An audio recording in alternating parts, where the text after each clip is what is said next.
사도신경. 나는 전능하신 아버지 하나님 천지 창조주를 믿습니다.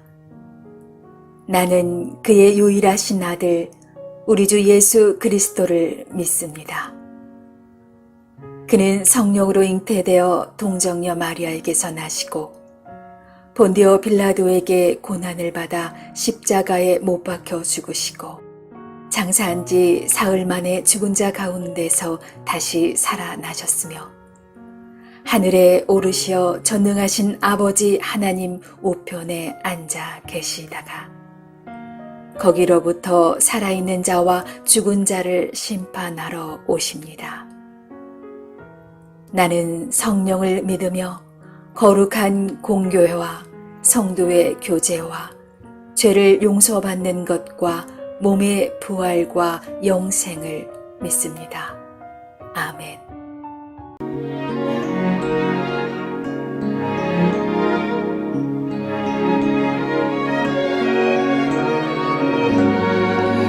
내 영혼의 그 깊은 데서 맑은 가락이 울려나네. 하늘 곡조가 언제나 흘러나와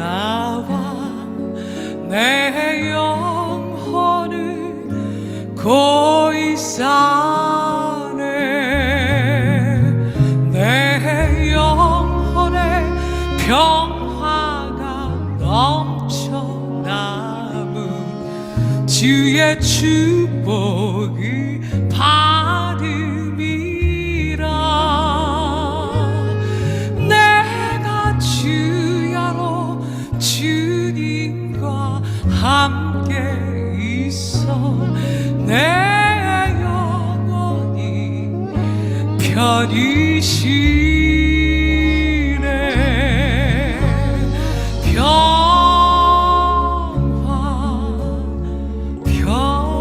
평화로다. 하늘 위에서 내려오네. 그 사랑의 물결이 영원토록 내 영혼이 덮으소서.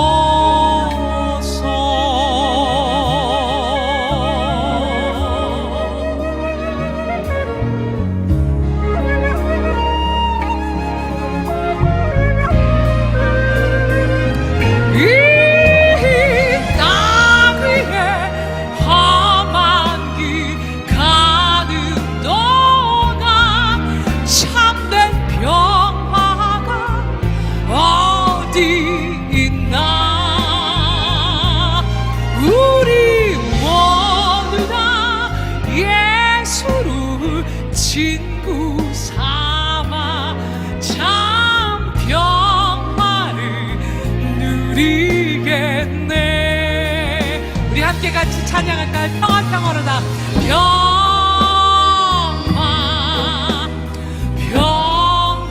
평화로다. 하늘 위에서 내려오네. 그 사랑의 물결이 그 사랑의 물결이 영원토록 내 영혼을 덮으소서. 내 영혼을 덮으소서. 내 영혼을 덮으소서. 내 영혼을 덮으소서.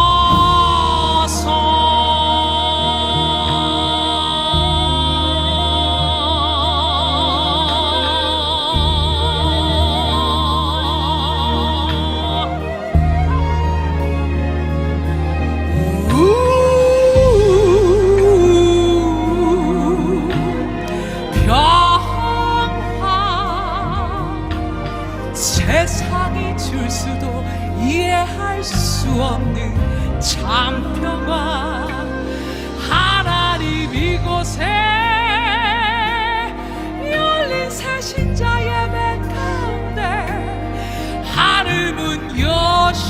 주시고 참 평화로 임하소서. 지치고 상한 마음과 육체 가운데 한 사람 한 사람 만나 주시고 만져 주소서. 할렐루야.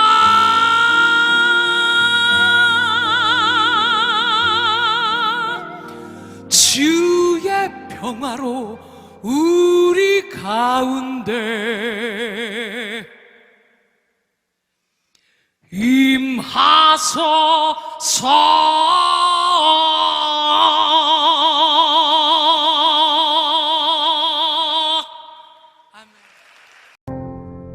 우리가 진리를 아는 지식을 받은 후 짐짓 죄를 범한즉 다시 속죄하는 제사가 없고 오직 무서운 마음으로 심판을 기다리는 것과 대적하는 자를 태울 맹렬한 불만 있으리라.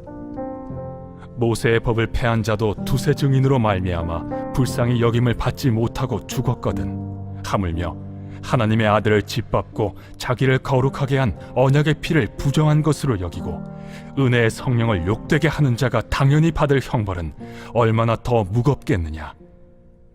너희는 생각하라. 원수 갚는 것이 내게 있으니 내가 갚으리라.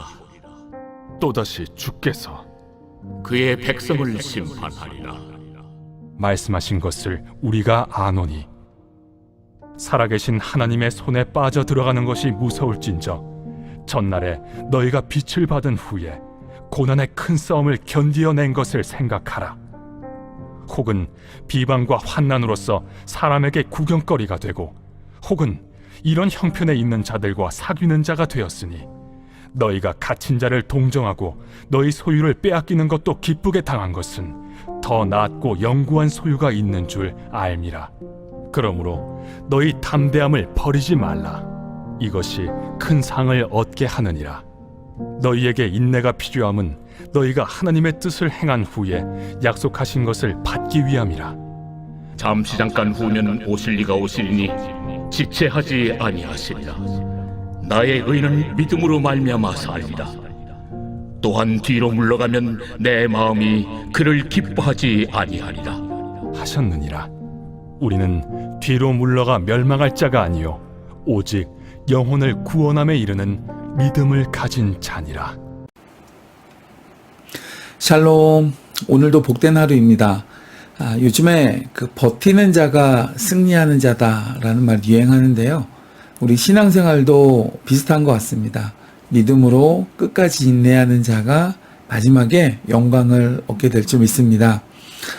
오늘 본문은 두 가지 주제로 되어 있는데요. 첫 번째는 의도적으로 죄를 끊지 않는 자들, 그래서 배교에 대한 경고와 두 번째는 기쁨의 그 보상의 때까지 확고한 믿음을 가지고 인내할 것을 격려하는 말씀으로 되어져 있습니다. 먼저 앞부분에서는 타락한 자의 의도적인 저항, 그리고 죄된 행실을 끊지 않는 것에 대해서 경고의 말씀을 주시고 있습니다. 이런 사람들은 하나님이 주시는 은혜의 회복, 그 수단까지도 거절하는 자들로 되어져 있습니다. 히브리서 기자는 동일한 내용을 6장에서도 경고했었는데요. 한 번 빛을 받고도 배교한 자, 그리고 하늘의 은사를 맛보고 성령에 참여한 바 되었으나 다시금 죄에 빠진 자, 하나님의 선한 말씀과 내세의 능력을 맛보고도 다시금 타락한 자, 언약의 피로 정결함을 받고도 하나님의 아들을 다시금 십자가에 못 박는 행실 속에 있는 자, 진리를 받고도 죄를 끊지 않고 은혜의 성령을 욕되게 하는 자들에 대해서 경고하시고 있습니다. 이런 사람들에게는 어떤 심판이 기다리고 있을까요? 그들은 다시 새롭게 회개할 기회가 주어지지 않는다 그랬습니다. 무서운 말씀이죠. 오직 두려움 속에서 심판을 기다리는 것과 맹렬한 불이 그들 앞에 놓여있을 뿐이라는 것입니다. 히브리서에서는 처음부터 이 죄에서 돌이키지 않는 사람들, 영적 타락자들, 그리고 신앙의 변절자들에게 경고를 하고 있었습니다. 2장 4절에도 보면 우리가 이같이 큰 구원을 등한히 여기면 어찌 그 보응을 피하리요? 라고 말씀했습니다. 그러므로 참된 그리스도인은 의도적으로 타락의 길을 걸어서는 안 되는 것이고 또 하나님을 거스르는 자가 되어서는 안 될 것입니다. 이어지는 말씀에서 히브리서 기자는 믿는 자들이 확고한 신앙을 가지고 인내하며 믿음을 지키는 것이 얼마나 가치 있고 또 얼마나 보배로운 것인지 권면하면서 그들을 격려해 주시고 있습니다. 지금까지 인내로 지켜온 믿음을 계속 견디고 또 고난과 여러 어려움을 겪으며 지금까지 온 것을 잊지 않기를 당부하고 있습니다. 우리는 천국에서 주어질 상급들을 보장받았기 때문에 그것을 바라면서 소망을 잃지 말라는 것이죠. 이런 참된 성도들은 고난을 견뎌냈고 비방을 감내했으며 소유를 빼앗기고도 그 기쁨을 잃지 않고 어려운 형편에도 서로를 도우면서 의지했습니다. 이런 모습이야말로 진정한 믿음을 소유했다는 외적인 증거가 된다라는 것입니다. 참된 신자는 어떤 상황에서도 결단코 믿음을 저버리지 않습니다. 설령 순교의 칼날이 내 앞에 있고 맨발로 가시밭길을 걷게 된다고 할지라도 믿음을 지키는 사람이 참된 성도인 것입니다. 오늘날 우리도 주 안에서 믿음으로 살자고 서로를 격려하죠. 이와 같이 오늘 말씀의 이 초대교회 성도들도 역시 신실한 믿음으로 살자고 격려받고 있습니다. 그러므로 우리는 모두 마지막까지 이 믿는 도리의 소망 가운데서 굳게 서서 흔들리지 말아야 할 것입니다. 신실하게 믿는 이 믿음의 성도들이 끝까지 인내한다면 영원하고 확실한 보상이 하나님으로부터 약속되어 있기 때문이죠. 여러분, 주님의 재림은 점점 더 가까워지고 있습니다. 파루시아라는 말 있죠? 이것은 주님이 지금 오고 계신다는 말씀입니다. 마치 주님이 지금 하늘에서 강림하는 것을 눈으로 보면서 그분을 맞을 준비를 하는 모습으로 하루하루를 살아야 된다는 말이 바로 파루시아라는 말의 뜻입니다. 여러분, 우리에게는 앞서 히브리서에서 예수님에 대해 정확한 교리적으로 우리에게 증거해 준 것처럼 우리의 영원한 대제사장이 앞서 계십니다. 그러므로 그분을 믿고 의지하는 마음으로 오늘을 살아가는 복된 성도 다 될 수 있기를 주님의 이름으로 축복해 드립니다.